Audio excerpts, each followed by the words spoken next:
No one ever thinks it will be them. No woman stands at the altar imagining the day she'll cross a line she swore she never would. And yet, it happens quietly, gradually, invisibly.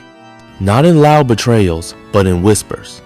In tiny cracks that form beneath the surface of a perfectly curated life. There's a harsh truth that most people refuse to acknowledge, especially men. It's uncomfortable. It's rarely spoken. But it explains why married women are often the easiest to lure. And no, it's not because they're morally weak. It's not because they're unhappy housewives looking for drama. It's because temptation doesn't shout. It seduces. Human nature is wired for it. As one anonymous quote puts it, most people don't set out to destroy their own lives. But the road to ruin is paved with tiny, almost imperceptible steps. It starts with something small. An innocent conversation that feels a little too exciting. A lingering glance that lasts half a second too long. A late night text that makes her heart beat faster not because it's from her husband, but because it isn't.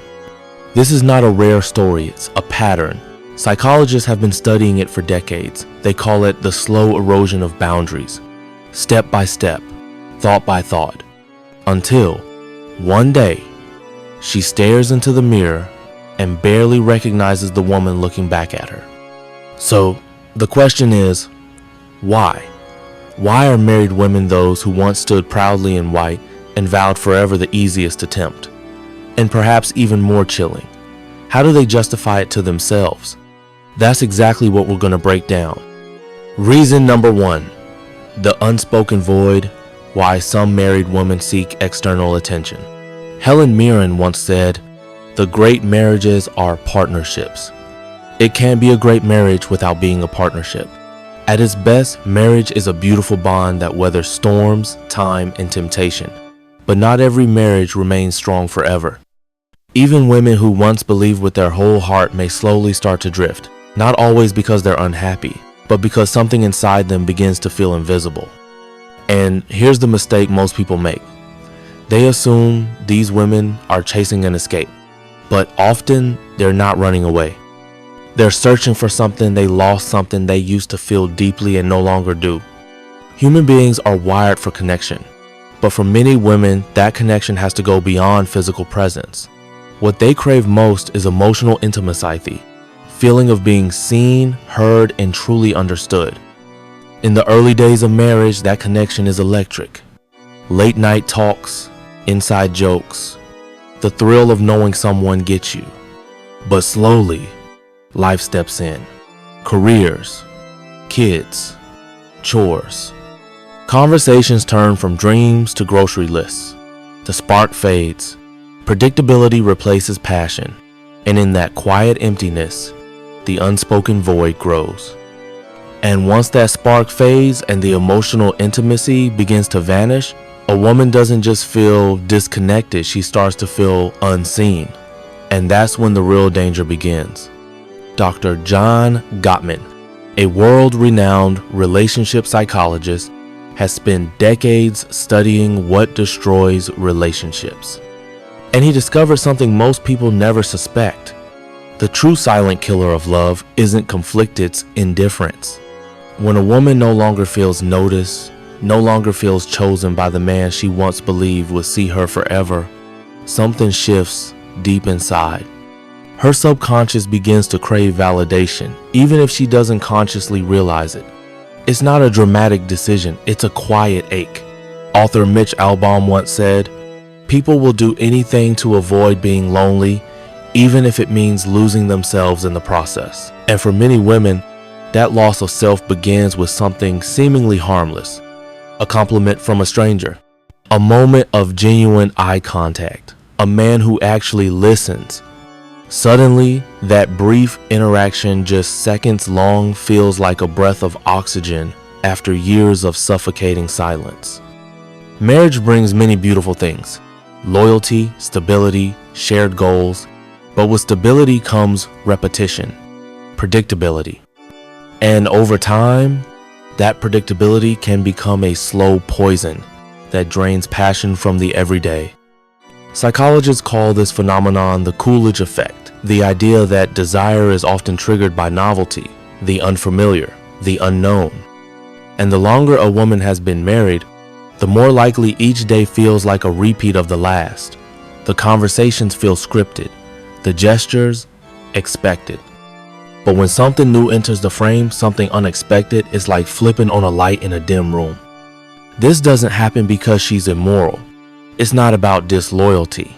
It's because she misses the electric feeling of being wanted, desired. Chosen not out of obligation, but out of true, raw attraction.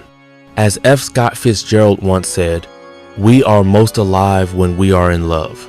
But real love isn't about coexisting under one roof. It's about being chosen over and over again, even when life gets heavy.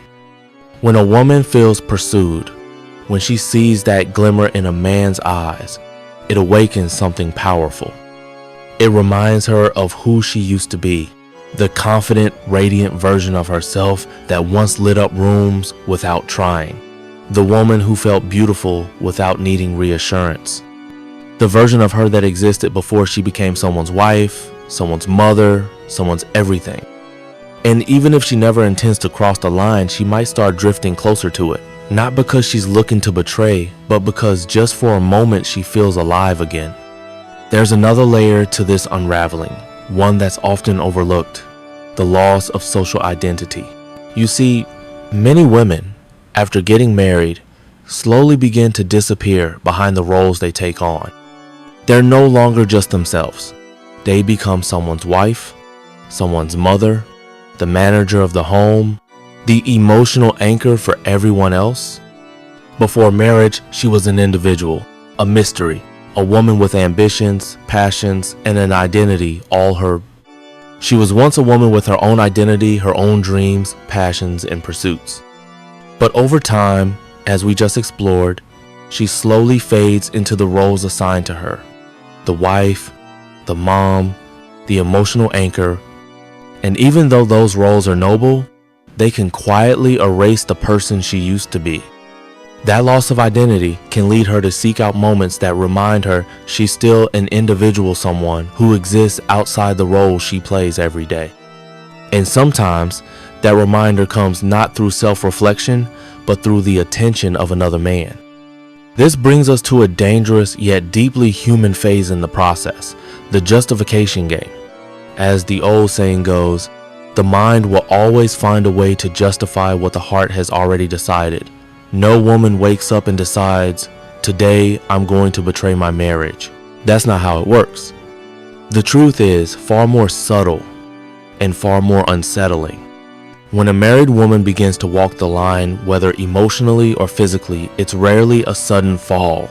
It's a slow, slippery slope paved with excuses and rationalizations. And those justifications often begin forming long before she ever acts on them. Because guilt is heavy. And in order to carry it, the mind has to twist the narrative.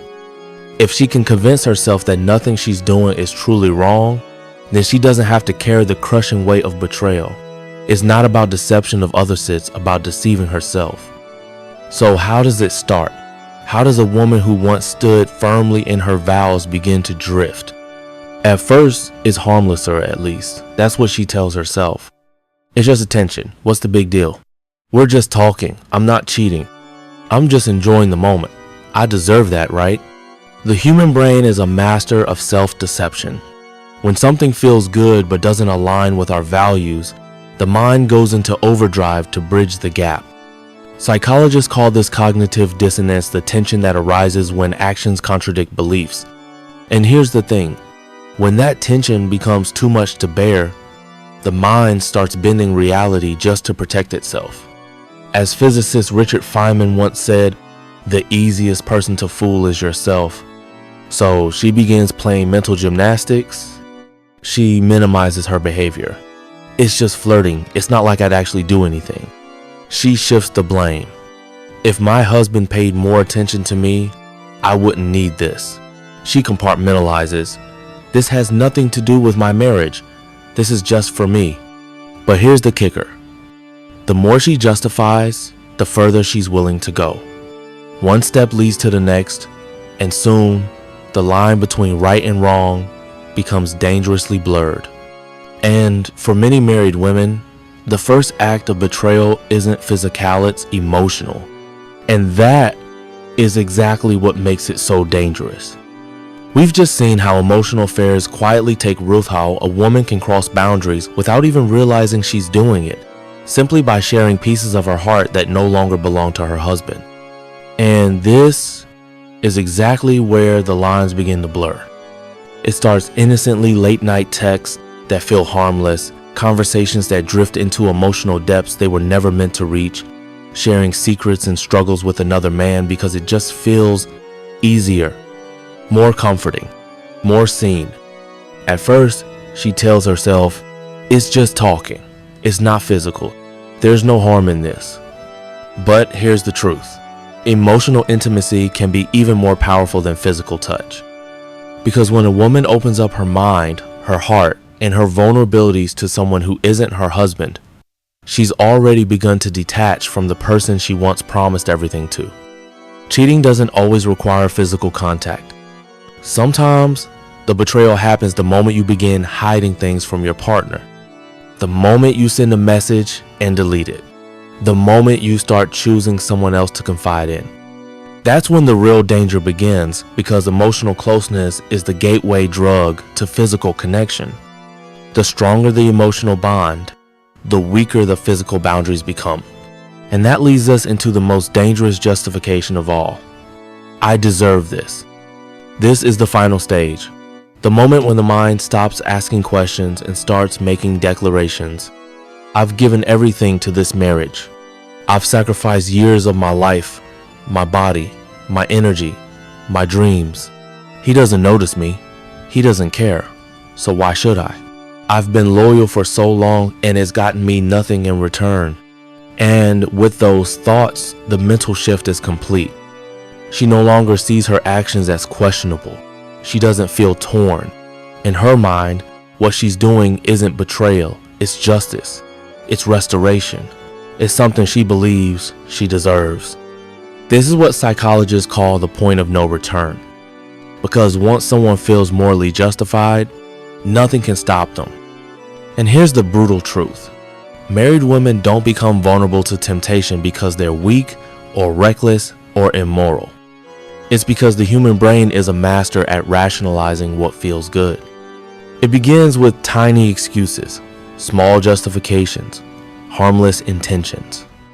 But if left unchecked, those thoughts snowball into behaviors until the boundary is not just blurred, but completely erased. And that leads us to the final stage, the breaking point. As writer Samuel Johnson once said, the chains of habit are too weak to be felt until they are too strong to be broken. Every story of infidelity has a moment when the game becomes real. When there's no more just talking, no more innocent flirting, no more pretending this is all just in her head. That moment can pass quietly, almost unnoticed, but once it's crossed, it changes everything. Psychologists refer to this as the threshold theory, the idea that we all have invisible limits we swear we'll never cross. But under the right emotional pressure, over time, even those limits give way. And often, by the time she realizes she stepped over the line, it's already far too late. In the last moment, we saw how everything begins to spiral, how one emotional step can quietly lead to another until the lines between right and wrong vanish. But the true tipping point, it happens the very first time she crosses that line. It's not the second or third time, it's the first. The first time she sends a message she knows she shouldn't. The first time she agrees to meet up with him, telling herself it's just as friends. The first time his hand lingers a bit too long and she doesn't pull away. That's when the shift happens. A moment so subtle, yet so powerful, it changes everything.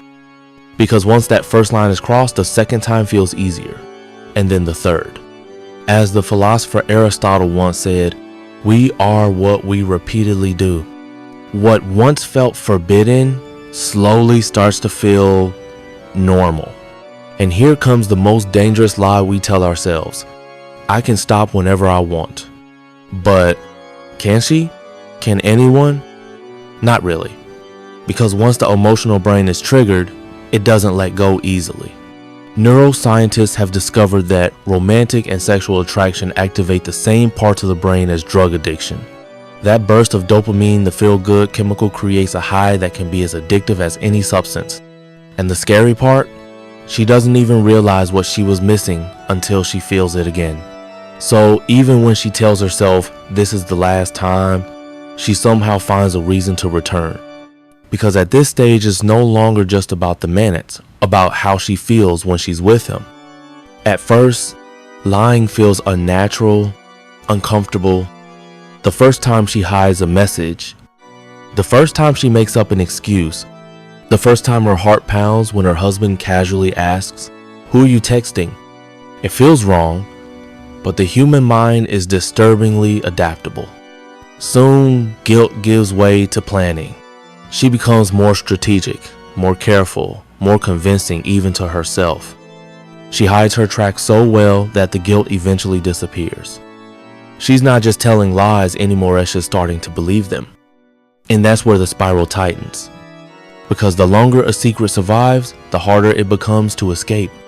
She might whisper to herself, "I'll stop next week, next month, just one more time." But weeks stretch into months. Excuses turn into habits. And eventually, she finds herself trapped in a web of her own making. Then comes the final shift, the most heartbreaking of all. She stops seeing her marriage as her real relationship. Her husband? He becomes the other man. Because the connection, the desire, the sense of being alive is now tied to someone else. And even if she hasn't crossed the physical line, her heart has already left. When that happens, there are only two ways the story ends. She gets caught, or she walks away unable to bear the weight of living two lives any longer. So why are some married women the easiest prey? It's not because they want to cheat. It's because they're searching desperately for a piece of themselves they've lost. And once they believe they found it in someone else, walking away feels impossible. Not because they've stopped loving their husbands, but because they've convinced themselves that what they found can't be found at home again. And once that belief takes root, nothing will ever be the same. So if you've made it this far, you now hold something powerful.